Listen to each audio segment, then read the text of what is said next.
My name's Tim Forsey. I'm a home energy researcher, writer, social media influencer, and a qualified home energy consultant.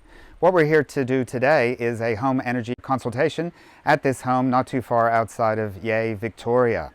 What a home energy consultation involves is looking at aspects of the house from a energy and comfort point of view, and then sitting down with the homeowner to discuss ways that possibly the home could be improved to reduce energy bills, reduce environmental impact, and to make the home more comfortable.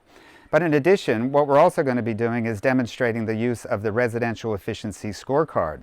This is a computer-based tool that's been put together and administered by the Victorian Government, which gives us a way to rate Victorian homes on a scale from 1 to 10 stars. The scorecard assesses the cost of operating the heating and cooling systems for a home to a reasonable level of comfort. Also considers the cost of the hot water services, pools and spas, aspects of lighting, and also takes credit for solar PV panels should you have any of those on the roof. And with this house, we will put information in and find out where it rates on that 1 to 10 star rating.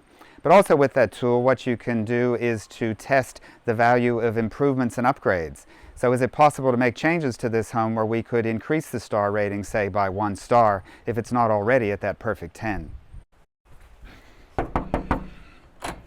Good afternoon. G'day, I'm Tim Forsey. I'm here to do a home energy consult. Oh, thank you. Peter Tull. Good to meet This you. is my wife, Kerry. Hi, Kerry. How are you? I'm Tim. Good to see you. Thank you. You've got a beautiful home here. It'll be interesting to look at it from an energy point of view. Thank We're you. interested to see what you're going to say.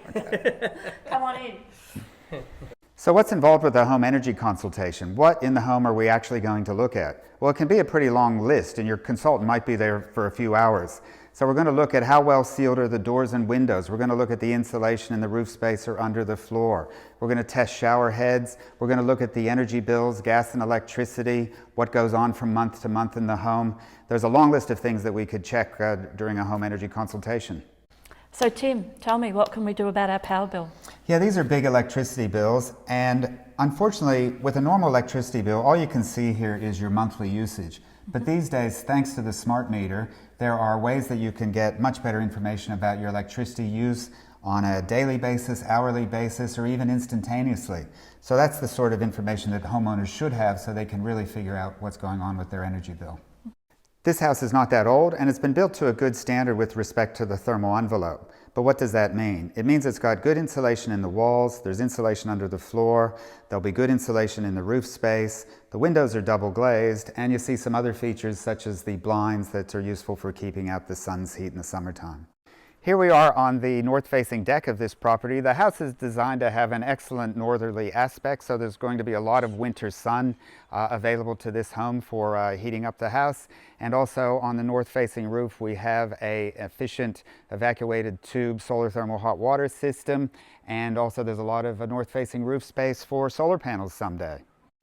We're looking at this external door, and what we find is that it's not sealed against the weather as it should be. So there's various products available for draft proofing. You can search the internet for various different sorts of door seals so that we get a seal going around the sides and top of the door, as well as a better seal on the bottom.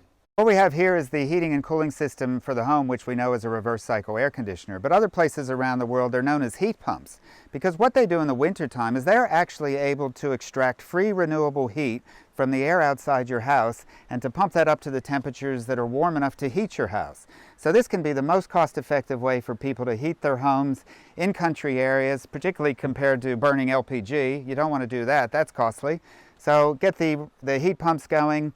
We even find that living in Melbourne that it's far cheaper these days to be heating homes with reverse cycle air conditioners than using the gas. All right, now it's time where your energy consultant goes underneath the house to confirm we've got underfloor insulation. We've had a look up in the roof space at the roof space insulation, and what we found is that part of the house is really well insulated, but another part of the house, the job's not been finished yet. And this was known to the owners because someone needs to come back and finish the insulating job. You see bats still in the bags. Unfortunately, I've been in homes where the insulation job has not been finished and the homeowner didn't know. So it's very important that you understand what's in your roof space, do an inspection, and make sure that the insulation up there is perfect. What we're looking at now is this fan in the bathroom, which is fairly normal for toilets, bathrooms, laundries. It's just an extraction fan, but what I found when I looked in the roof space is it does not have a damper that prevents air going up and down through the fan at all times. So a modern fan you would buy would come with built-in dampers that restrict the airflow, so when the fan's not in use, we're not leaking air in and out of the building. Fortunately, even for existing fans, there is a product that you can buy called a draft stopper that can go on top of the fan up in the roof space, and it comes with dampers built in to restrict airflow when the fan is not in use. It's time now for the shower head test. So we're going to run this shower for 15 seconds into this calibrated bucket and see how much water it's using. Ideally, we're looking for 8 liters a minute or less. That's a good shower head. But I have been in homes where I've measured as much as 50 liters a minute. So hopefully we won't see that sort of a deluge.